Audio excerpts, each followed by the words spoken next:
Welcome to Life, Lessons, and Laughter with your host, Glenn Ambrose.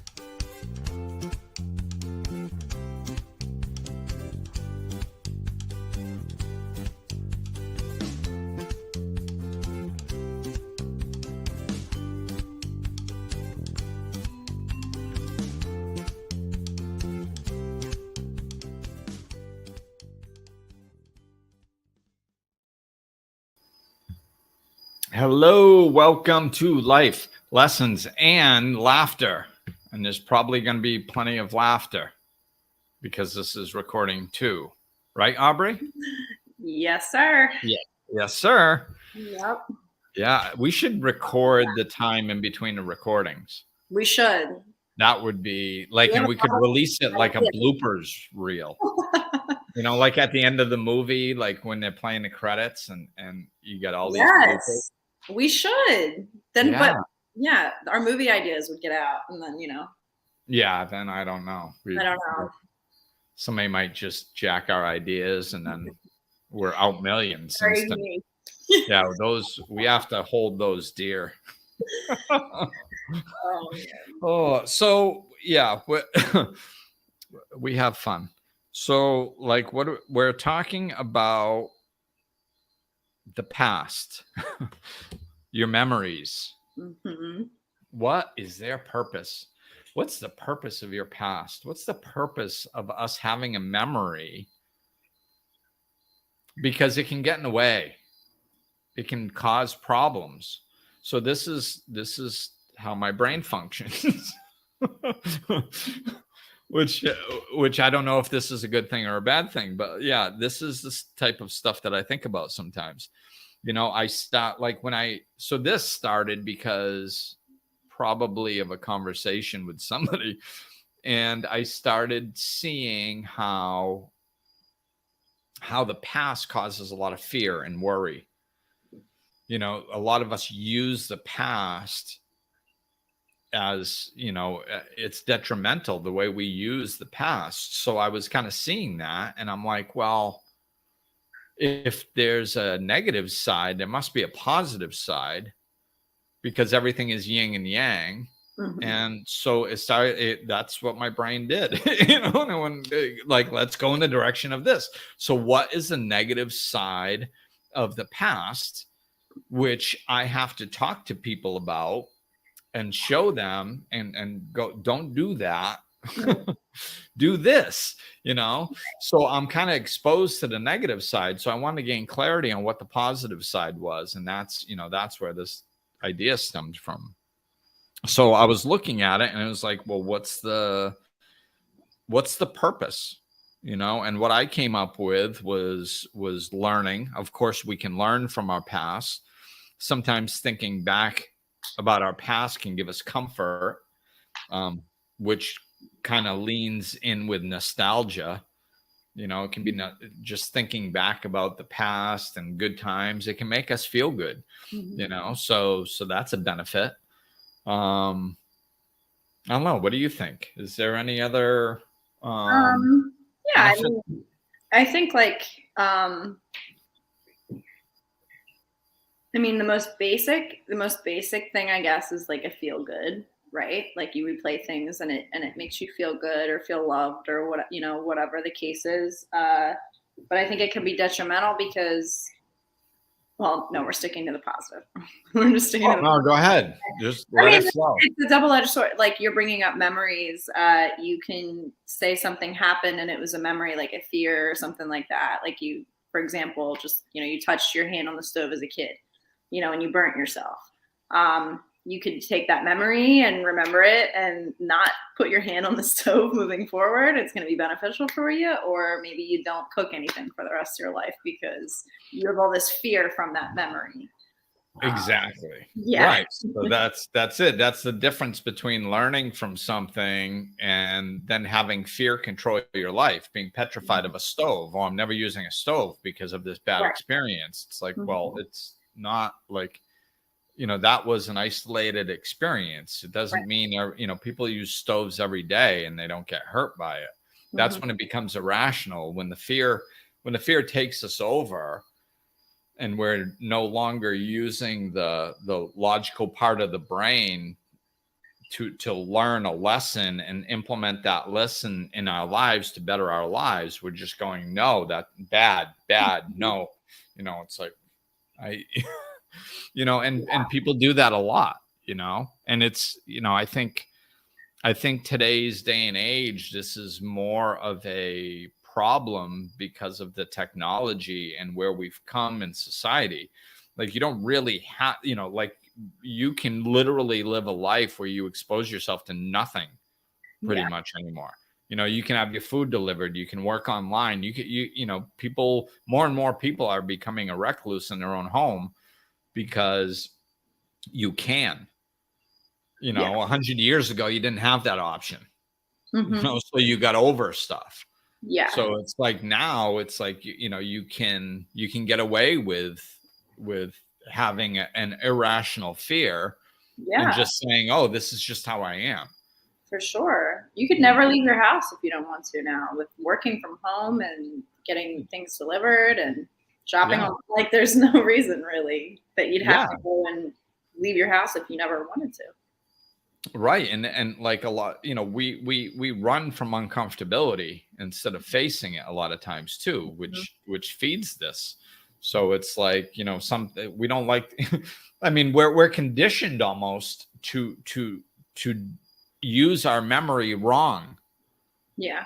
Just by the social conditioning, like, that we're all raised to stuff our feelings. If we don't feel, if we're not happy, stuff it. Don't face it. Don't allow yourself to feel it. You can't cry. You can't, this is like one of the beginning aspects of spirituality, is learning to feel your feelings, to actually be able to feel them so they can process and release, instead of just stuffing them and stuffing them and stuffing them, so, which is good. It's, like we're finally learning to process our feelings in a healthy way, if if you're heading in a spiritual path, but the general population isn't, So then you stuff your feelings. Okay, I don't like the way this feels. I'll stuff it. So I won't face it. I won't deal with it. So, it starts there. And then there's then another thing and another. Oh, I don't like the way that feels. Well, I just won't expose myself to it.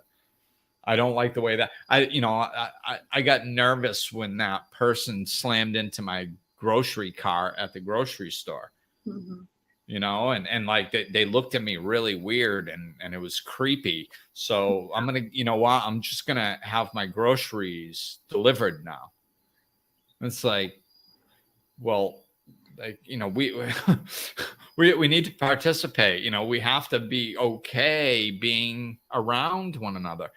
I saw this when my son was little. Well, it might have been like when he moved in with me, because like his mom really wanted him raised Catholic. So when he moved in with me, that was actually part of the court stuff. Like I was like, fine, I'll support it, whatever.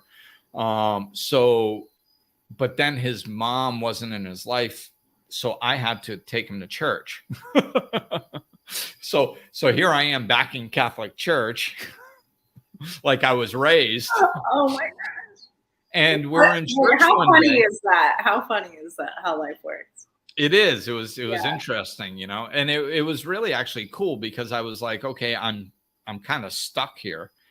I need to do this. So there must be a reason for it. So it was kind of cool, because I could listen to the teachings from a spiritually awakened perspective, as opposed to the perspective that I was when I was a child, and it was cool because I could look for the spiritual messages in it, and 3/4 of the time there was actually a good message in the teachings.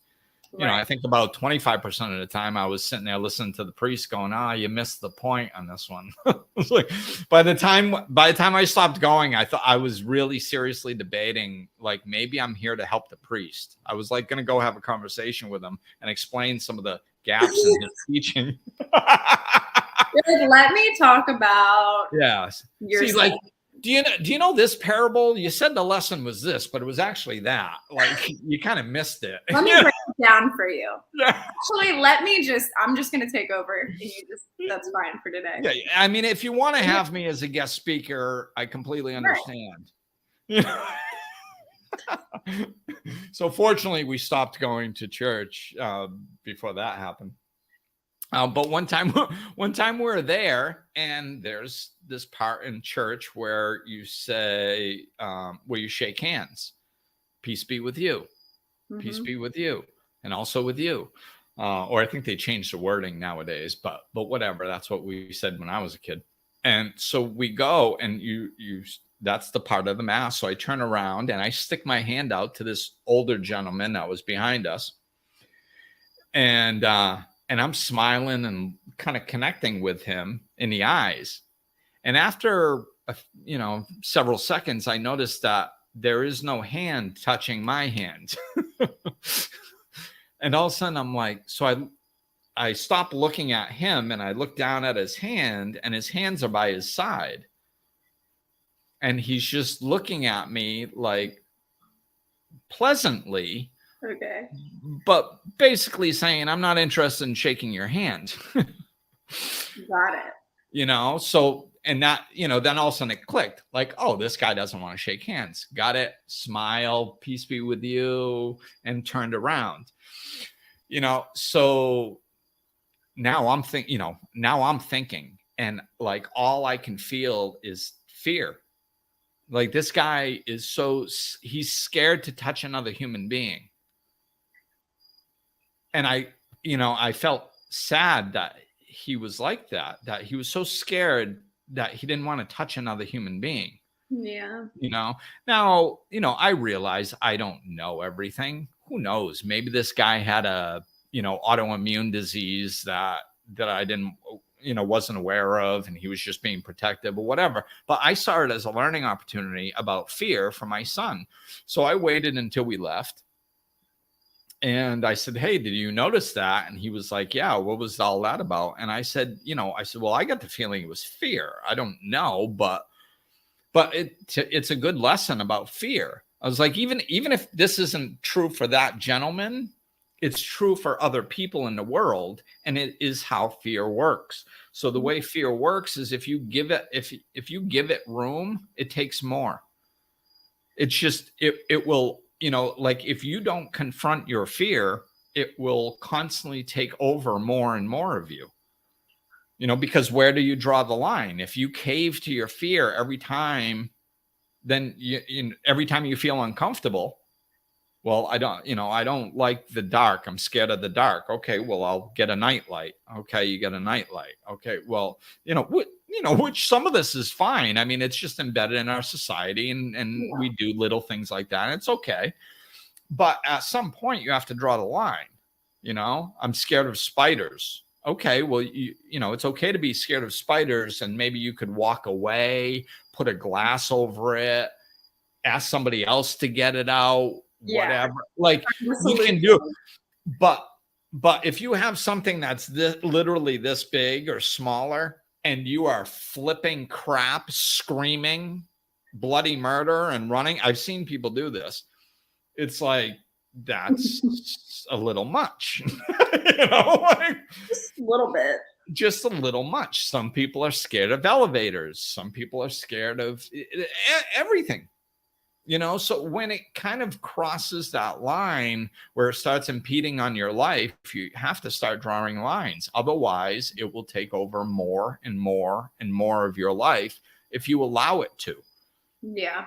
And I was like, it's possible that this guy, where did that start? See, the reason I was having this conversation with my son was because he was experiencing fear in a situation recently. So it was a perfect learning opportunity. So I was like, I don't remember what his fear was at that time, but he needed to work through it. So I was like, where did it start? It could have started here, and I used his life example. Maybe it was, maybe it started there, and then he didn't overcome that. So then it turned into something else, then turned into something else. Then it turned into something else. And then, now he's, in his 80s, and he's scared. He's literally scared to make physical contact with another fellow human being. Yeah. that's what happens, you know? So that is how, you know, when that's when, you know, fear is controlling us, which in an unhealthy way from a past experience, you know? So that's probably the main reason how we use it negatively. You know, we use fear to keep us stuck and thinking that if something happened once, it's going to happen again. You know, it's like we do that a lot. Like I'll be talking with somebody and they'll be like, oh, well, I'm not going to, you know, I'm not going to do that. And it's like, well, why? Well, because I tried that once and it didn't go well. Mm-hmm. Like, yeah, but like you're a different person now and the situation is different. Mm-hmm. So, you know, like somebody could have, like people generalize with this stuff. So to try to make it a little bit more realistic, I guess, like sometimes people could look for another job and then find it and then go take that job and that job sucks and they hate it. And then they're stuck in it and they can't get out of it for like a year or something. And they hate that year. And it was the worst year of their life because they really hated this job and it was all that. So then they get another job and they don't like that job. They're not happy, but at least it's not that really horrible one that they were stuck in for a year. So then it's like, oh, you don't like your job? Well, why don't you go find another job? Oh, no, I tried that before. I went and found another job that I thought I was going to like, and it was horrible. I'm not going through that again. Yeah. It's like, you know, people literally will do it for things like that. And it's like, people do it with everything, you know. Yeah. I feel like I see that a lot with relationships, you know. I see that a lot, especially in like romantic relationships with people where they'll have a bad experience and then, you know, there's just one little thing that maybe they recognize from a memory or something, you know, and it validates their fear. You know, Right. It's like, oh, I remember that from when I saw it before, which means what happened before is happening now, and I'm not dating anyone. Yeah. Everyone. Yeah. You're right. Yeah, like that's, you know, it's that generalization, I think, that's really dangerous too when we bring that in from our memories. It's like it's a painting with such a broad brush. Yeah, exactly. And it's like that's a good example is in the dating world, because a lot of people know that, you know, I was an active alcoholic for 20 years. So when they come to me, like when they're dating and they come to me, and if somebody drinks too much on a date, they get very excited to talk to me about it. Because I know about addiction. I was an alcoholic. Right. You know, this is a major part of my identity. Glenn will understand, you know, so they come to me and they're like, yeah, so I went on a date and this guy, you know, he definitely drank too much, you know, so you know how that is. So, you know, I mean, my father was an alcoholic, you know, or my ex-husband was an alcoholic, or my ex-boyfriend was an alcoholic. So I'm just, you know, I'm definitely ending that. I'm not seeing them anymore. Right, Glenn? And I'm like, no, like sometimes normal, maybe he was nervous. Yeah. Like, you know, maybe maybe he had a rough day at work. Maybe it was just, maybe he never drinks and it hit him hard. Like, don't worry about it. Don't be so quick to rush to a judgment. If somebody's an alcoholic, the best thing you can do to find out if somebody is an alcoholic is let them drink. Let them feel comfortable. Let them show you who they are. And it's not just alcohol, with everything. Relax. Stop judging people so quickly and just accept them as they are and let them show you. If you're relaxed, like if an alcoholic is going to hide their drinking, they're going to hide it from somebody that they think is judging them for it. You know, people can feel that. So if they're drinking, like they order a second beer and you go, oh, you're ordering a second beer? The alcoholic goes, oh, this person watches my drinking really closely. I better hide it from them. For sure. Right. Yes. But if you're sitting there, and they order a second beer and a third and a fourth, and you're just like, yeah, whatever. Yeah. You just don't even let it phase you. Yeah. Then they feel, oh, okay, I can be myself around this person. That's what we want to do. We want to give people the ability to be themselves around us. Yeah. That way we can see who the hell they are. Right. You know? Right. If we try controlling them or judging them or stuff like that, or running away because they had one off day, it's like, you know, you might miss out on somebody, you know, like I said, you know, maybe they don't drink very often and it hit them really hard unexpectedly, and they were nervous and all that stuff. And then all of a sudden, if you don't judge them for that one particular time, and you go out 2, 3, 4, 5 times and it never happens again, all of a sudden you start developing feelings for this person, and you're like, hey, they might be all right. You know, maybe then you bring it up. Yeah. Hey, what was that? Remember that first date? What was that about? Oh my God, I know. I was so embarrassed. I mean, that's not me. And, you know, like all of a sudden, you know, and then all of a sudden you find out you have a problem. You have a person here that doesn't actually have a drinking problem. Right. You know, but like you said, it's that memory and that fear that you're gonna duplicate the past. You know, we have to. It's a big asset, and this is where I got to this place where I was dating. That's why it's such a good example that you brought up.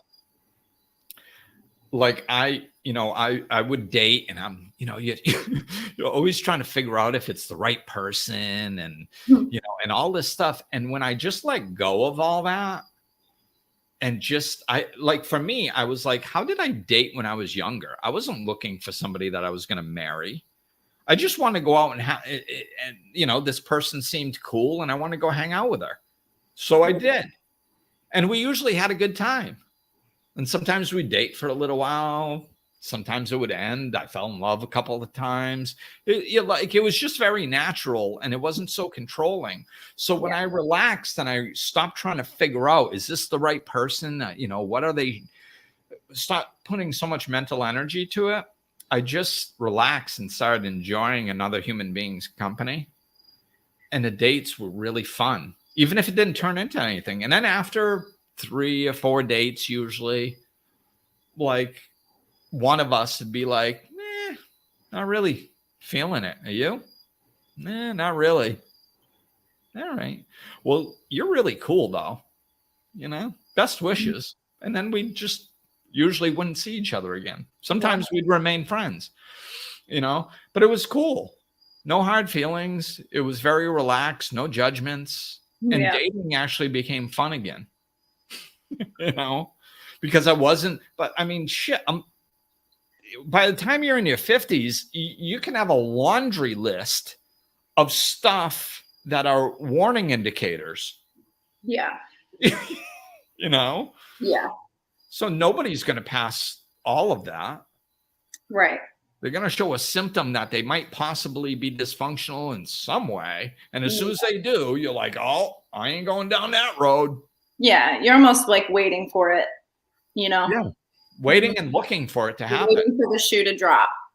So that, and then I think it also, you know, validates, it feeds the ego, because then you get to also be right. Exactly. And that's where it really gets dysfunctional. You know, when we're doing this type of stuff, you know, that was a really good point, because it's like when you start understanding why people do things, like why it works, why it catches on, like why did it catch on to use our memory in a bad way? Well, because it feeds our ego, because we're right. And that's what we're addicted to. We like being right. Yeah. You know, so it's like, oh yeah, well, so and we'll never find out if we're wrong. That's the beauty of it. So it's just an automatic ego stroke. And then every time we think about it, we can feel good. We can be like, oh yeah, I picked right up on that one. I'm awesome. I didn't fall for that. Yeah, I'm good. You know, but then we get, you know. Right. Or it's like, I fell for that, but I knew it was going to happen. So Yeah. So you didn't quite I get got me. it. I knew. Yeah. I already knew. Yeah, So, I'm right. yeah. So I'm still right, even though I was wrong. Right. I'll flip it and rationalize it and find out why I'm right. So I feel better about myself. I want all the credit and none of the blame. Thank you. Yes. Thank you. Perfect. Yeah. Yeah. So this is, that's how things catch on societally. When we're living in an unconscious society and that's addicted to ego strokes and things like that, and people support us in that. Mm-hmm. Yeah, you did catch him. Way to go. Like that. Yeah. All right. And we feel better about ourselves for 10 minutes, but and then we have to find something else to be right about. And then we'll feel better. It's just, so we're never actually truly happy. No. We're filling that hole, and that hole inside of us is that safety feeling, that peaceful safety, love feeling, and it's the size of spirituality. It's your truth fills that. Once you connect to your truth, then you feel safe, then you feel love, then you feel peace, contentment.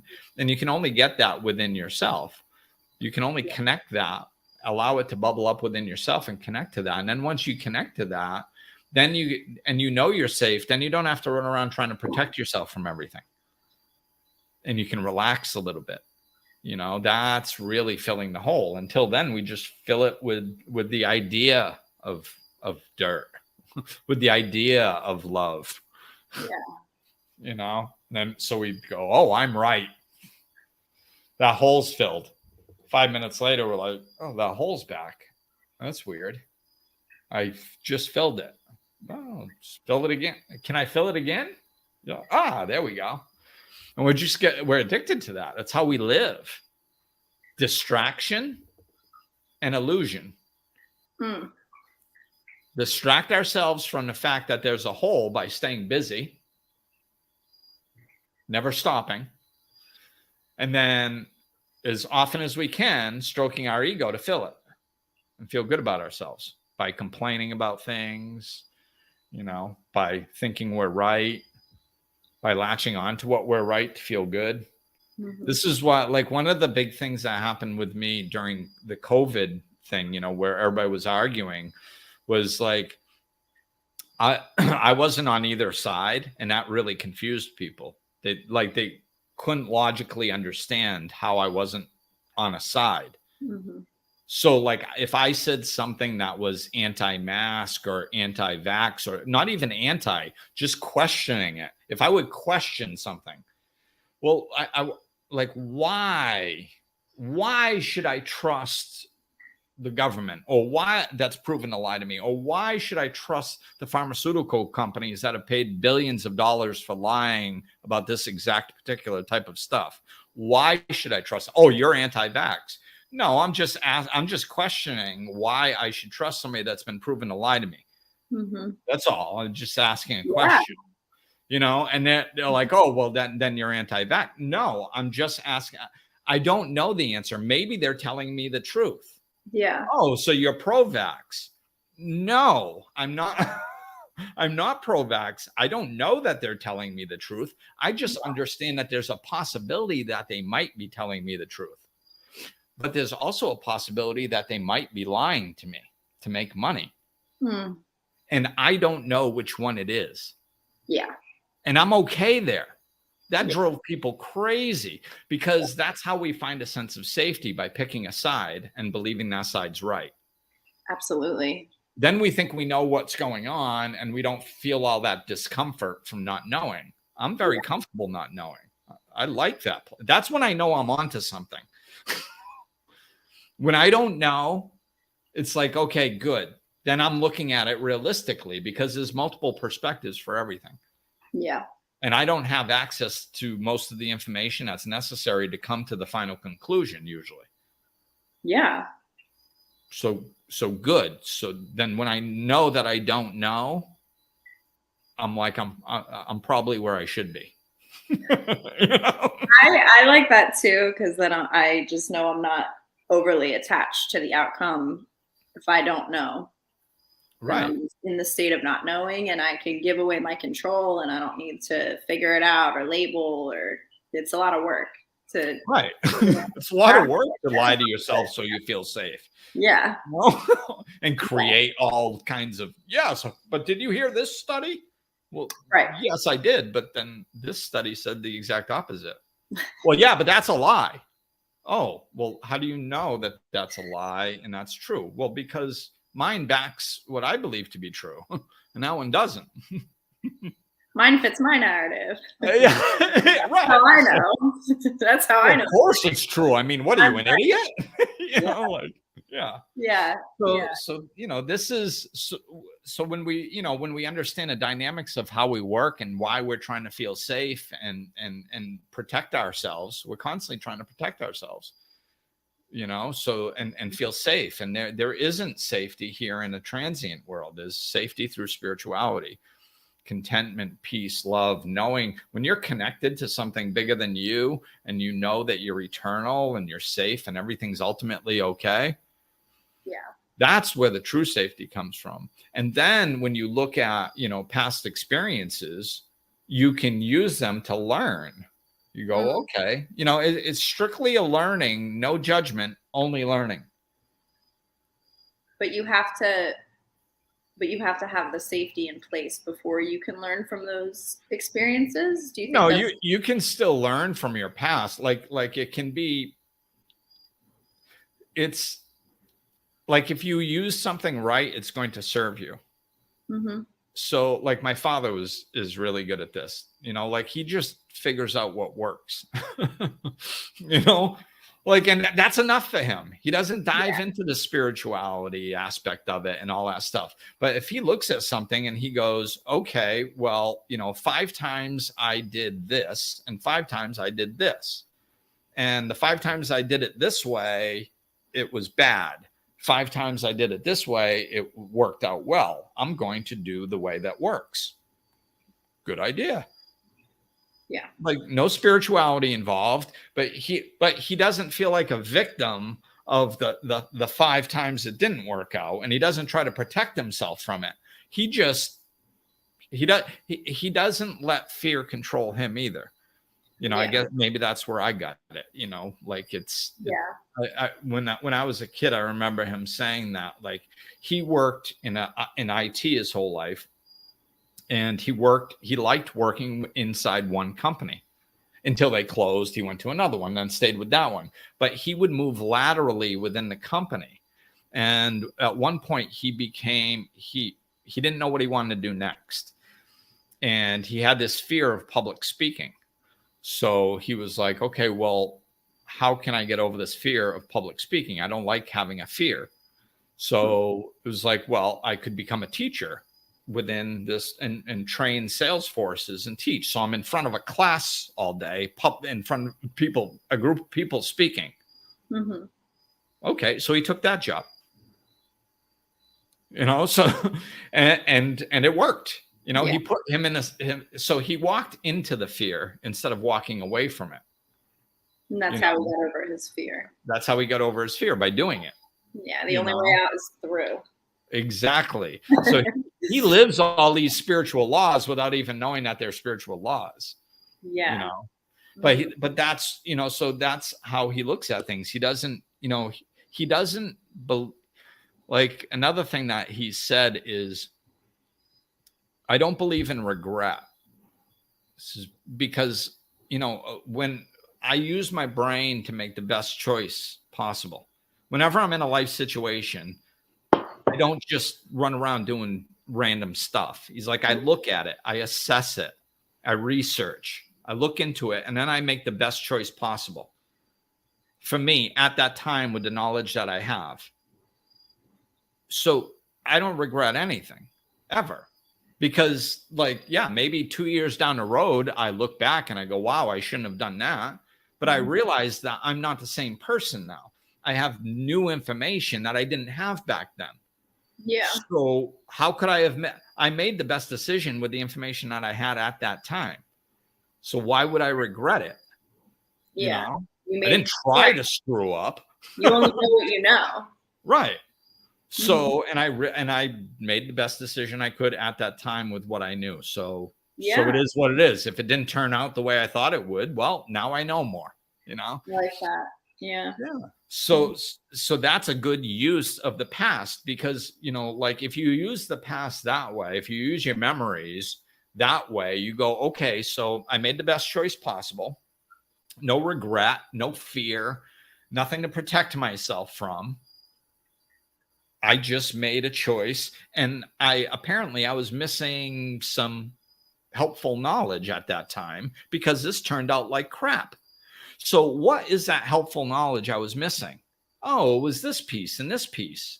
If I would have known those things, I would have made a different choice. Right. Okay, cool. Let's learn from that. Okay. So now next time I'm in that situation, I'm going to look for those other two pieces of information that I didn't have last time when I made the mistake. Right. So that's constantly learning from your past, becoming a better version of yourself. And that is an alignment with nature, because we're constantly becoming a better version of ourselves. And we're learning from the past. That's an asset to us. Right. But what a lot of people do is they go, oh, that turned out like crap. See, I don't know what I'm doing. I'm such a moron. And they judge themselves and they regret choices that they make, that they didn't have the ability to make anything different. Yeah. You know? Yeah. So going back and beating yourself up for it doesn't really change it now. No, it just, what it does is it lowers your energy and your self-esteem, because now you've labeled yourself as bad and ignorant. Now you think of yourself as ignorant. You're not ignorant. Yeah. You know, if you use the past, if you use it to learn, you're an expanded version of yourself. Versus limiting yourself. Right. Yeah. As opposed to limiting yourself. So if you use your past to beat yourself up and to feel bad about yourself and to put yourself down, and it works with everything. You know, I used to talk about a version of this with people trying to go to the gym, you know, because I was a personal trainer for 15 years or more. So it's like, so people like that our perspective on how we process information in this way, our memory, our past experiences, determines our future immensely, and our level of self-love. Because if somebody goes, I'm going to go to the gym, we're almost in January, so, you know, everybody's going to have the New Year's resolution and start going to the gym in January. And we go, okay, well, yeah, I said I was going to go to the gym last week 3 times and I didn't even go once. I'm such a loser. I can't keep up with that. You know, I said I was going to do it and I didn't do it.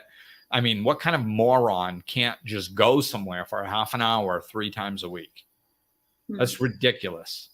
I'm just no good. And we beat ourselves up and put ourselves down and call ourselves stupid. And if you pay attention to the energy, it's just getting lower and lower. I'm a moron. I should be able to do that. I didn't do it. I'm such a loser. That type of talk, even if it's not that harsh, that type of talk just lowers our energy and it makes us feel like crap about ourselves. And then when you feel like crap about yourself, when you feel like crap about yourself, do you feel all hopeful and energetic and wanting to jump into something new? No. You feel like sitting on the couch, eating bonbons, you know, watching Netflix. Yeah. You know, because why? Because you feel bad about yourself and you're not really empowered. But if you do the opposite and you go, okay, I was supposed to go to, I said I was going to go to the gym 3 times last week and I didn't. Okay, well, how can I learn from this? Okay, well, 3 times was obviously too much. When we don't accomplish something, it's usually because it's just too big. Yeah, like let's find a more realistic, one. Yeah, instead we keep ourselves stuck because we go, well, I should be able to go 3 times a week. Yeah, but you should, that's illusionary. It's made up. Who said you should be? Why? Like the rule is that written somewhere? Right. The rule you made up for yourself that you broke. Yeah. Is that like the 11th commandment? Breaking your own rule. Did that stone break? Was that the 11th commandment that nobody else knows about? That you should be able to go to the gym so cut it down smaller. Oh, 3 times a week was too big. Manageable. Right. Okay. What about once a week? And another reason, now I'm trying to learn from my past, so I'm going back to the memory. So like, why didn't I go? What happened when I didn't go? Well, I got out of work.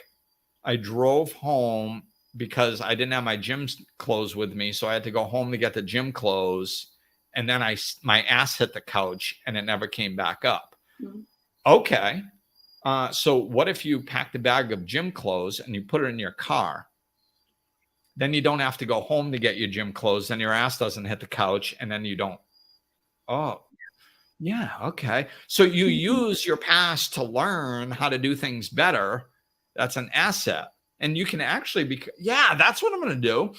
You know what? I have 5 minutes. I'm going to put clothes in a bag right now and put it by the door. So when I walk out, I'll grab it. Or better yet, I'm just going to go throw it in the car right now. All of a sudden, you start feeling better about yourself. Your energy starts coming up. You start feeling more hopeful. And then the next day, you're like, you're already building off of a success. I knew what went wrong and I got the clothes right here this time. I'm definitely going, Yeah. So you can build on that success. But that's the difference between learning from the past and beating yourself up over it and using it to minimize you. Just letting that absorb for a second. Yeah. And I think that I see a lot of the time people will be living their lives based more on the past than the present. Right. And so I think it's super important to redirect that. It's just like if you are, I've been victim of it myself. Like we're all human. We all do the same things. But I've done, similar things where I'll take my past and I'll drag them into my present and I'll use it as an excuse to do or not do something. How do you separate that? Like, I know a lot of people listening are probably struggling with, this type of thing. And you see a pattern reoccurring. How do you retrain your brain or change that frame of thinking? I think one of the, we have to question everything, if something isn't working for us, we have to question it. I think that's where it starts. We don't take responsibility for our lives. Like, I see it in my generation the most. We are the biggest victims, I think, that have ever walked the planet. It's like we just got used to blaming other things. It's just easier, and we don't take responsibility for our own actions. So we don't ask the important questions. Like, so the dynamic is we live in a world of yin and yang. So when we are in alignment with the way things are supposed to work, our life gets better. When we are out of alignment with the way things work, or if we are using something dysfunctionally, then our life gets worse. So it's like, so if you see that, like you're trying to go to the gym and you're not succeeding, well, you're out of alignment with some sort of way that the world works. Or, if you're not happy in your life, you're out of alignment with the way life works, which is fine. We all are. I mean, I still am in certain ways. We're conditioned to be out of alignment. Many years ago, for some reason, humanity got the idea that we were above nature. Because we started thinking and technology and controlling even before technology. We're like, I don't have to be out in the rain. I'll build a house. See, nature can't get me. I'm smarter than nature. I think that's where it started. And then it just snowballed. And like, we forgot that we're actually part of nature. If we live in alignment with it, things go really smoothly and really effectively. So when something, if you're not happy in your life, it's not because you're bad or incapable or not intelligent enough. It just means that you're out of alignment. And it's usually because of this type of dysfunctional thing. So ask yourself the question, like, these questions, this is, like I said in the beginning, this is how I came up with these questions. Like my brain started asking the question because I saw people using their memories or their past, and it kept hindering them and hindering them and hindering them. So I was like, okay, well, everything has a positive and a negative. So if people are using their past to a detriment, then they must be able to use their past for an asset. So how do you do that? So I just questioned it, and I'm like, what does it look like when you use your memory, the things that are controlling behaviors, in a positive way? Oh, you learn from things and you become better. Okay. So what does it look like when I use it dysfunctionally in a negative way? Oh, well, I stay stuck. I beat myself up. I feel less than. I feel worse about myself.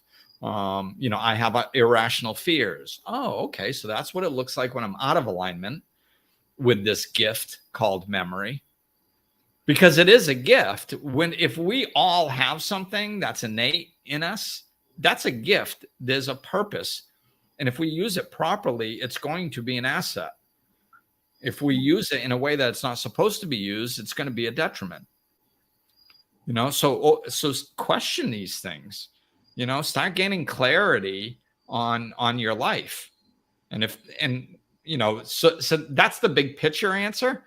The simple, more specific answer is if something isn't working, then use your memory to learn from what isn't working, not to beat yourself up, to learn from it.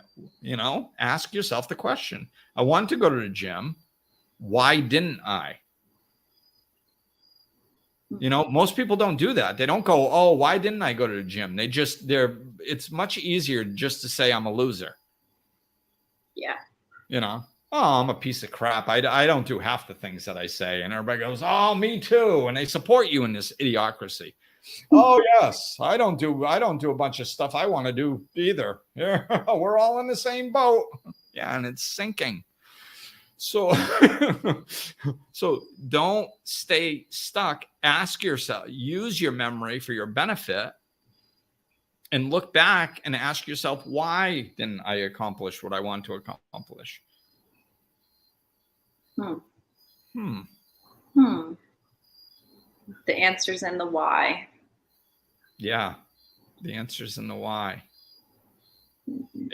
And it's good to, it's an asset, but it's people who live, the past. If you use the past, if you hang on to the past too much, it usually becomes a detriment, because there's usually an unhealthy attachment to it. People who live in the past all the time, they're not usually prospering too well. Their life isn't too good in the present. So they depend on nostalgia or stuff, Yeah.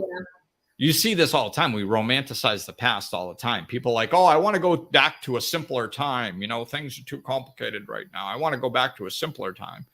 It's like, yeah, what is this time you speak of? Like in the 80s when cocaine was just out of control and like everybody was ODing and AIDS was flying all over the place. Was that a simpler time? No. I mean before, like back in the old days when in the West and stuff, and you just had a simple life.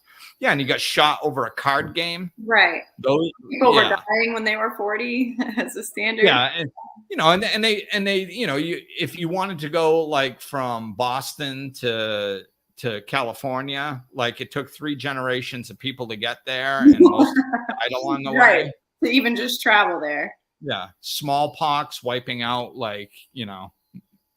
tons of people. Like those simple times. Is that what you're talking about? We romanticize the past like things were wonderful, and it's like, no, stay in the present. Your windshield is 10 times the size of your rear view mirror for a reason. Yeah. It's much more important where you're going than where you've been. Yeah. Yeah. Very true. So you can look back in that little rear view mirror, glance up there every once in a while and go, okay, is there something I can learn from my past to help me with my future? That's the point of it. Learn from the past, not for the sake of learning from the past, for the sake of building a better future. That's why it's helpful.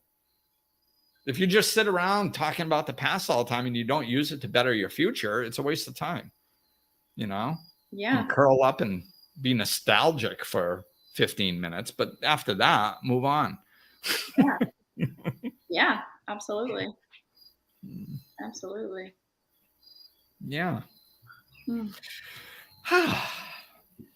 So you got anything else? I just kind of went whoop, there. No, I mean, I think we're both kind of just saying the same thing here.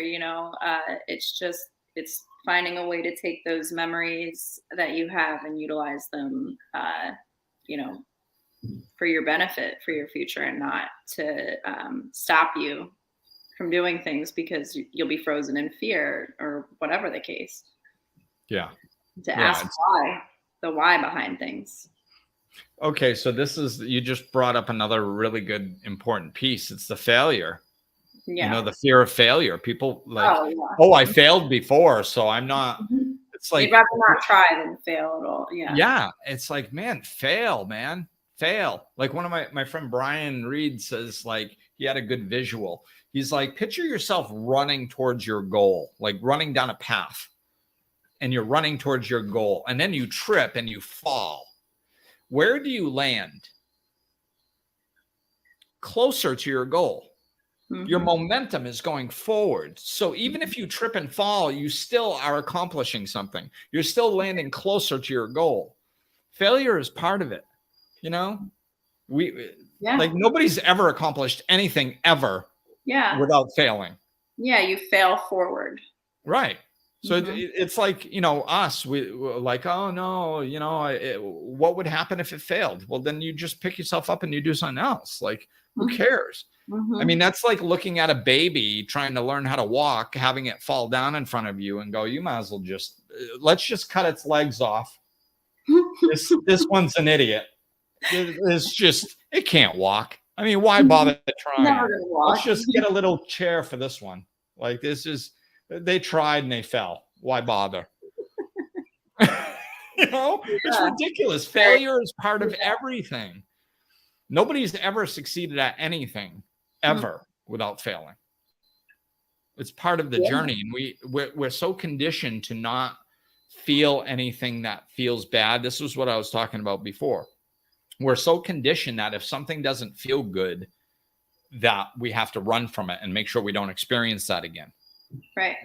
So this is, I failed, so I don't want to experience that feeling of failure again. So yeah, but you're just staying stuck forever. Like that goes against nature. Everything is in constant movement. Like to me, that's the definition of depression is not movement. Yeah. Being stagnant. And also I think it's interesting, like not really interesting. It's just kind of sad, really. It's kind of sad that by leaning into that, you're just closing off all other opportunities, like without having to experience and like walk through the fear of possibly failing and what might happen. You'll never get to experience the joy of actually succeeding. Right. That's the catch-22. Like you've got to risk being completely cut open to be happy. It's to find that type of stuff. It's just what it is. You have to, and and it's true. It's that like we're in an ever-changing reality, and people are constantly trying to get everything set the way they want it, and then just stay there. Yeah.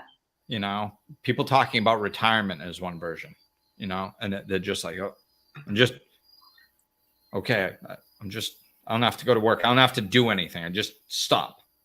Yeah. And then everything's peaceful. It's like, that's not life, man. It's constantly changing, constant movement. It's just that's how it works. It's like, we're never going to get all our ducks in a row and then have them stay in line. One's going to wander off. Somebody's going to kick one. Like they're never going to stay in a row ever. Yeah. But people are attached to that idea as it's going to bring them happiness. It's not going to bring you happiness. Right. And it ain't going to ever exist. So even if it did, you're never going to be happy because it's impossible to achieve it. Oh. You're like on a treadmill. Yeah. Mm-hmm. Yeah. If you're lucky, then at least your legs are moving. Yeah, I'm not going to compare it to anything else, but that's just not, I don't want to go down that road. But yeah, I mean, you're paralyzed, really. Yeah, we're paralyzed with fear. Fight, flight, freeze. Yeah, you're in freeze, really. Yeah. And that's, there's no movement forward or backward. Yeah. So that's it. Learn from it. That's the purpose. Yep. Take some comfort, a little nostalgia. That's all cool. That but anything other than that, using it to hold you and keep you stuck and freeze and fear, that it's, we got to get over that. Yeah. All right. Well, that's going to do it. And we went right up against the bumper of time again. So, but we did it. We stayed under an hour. All right. All right. Thank you, Aubrey. And thank you, everybody. We will talk with you soon. Looking for more? Check out over 200 episodes of Life Lessons and Laughter, or click the link in the description of this episode to connect with Glenn directly.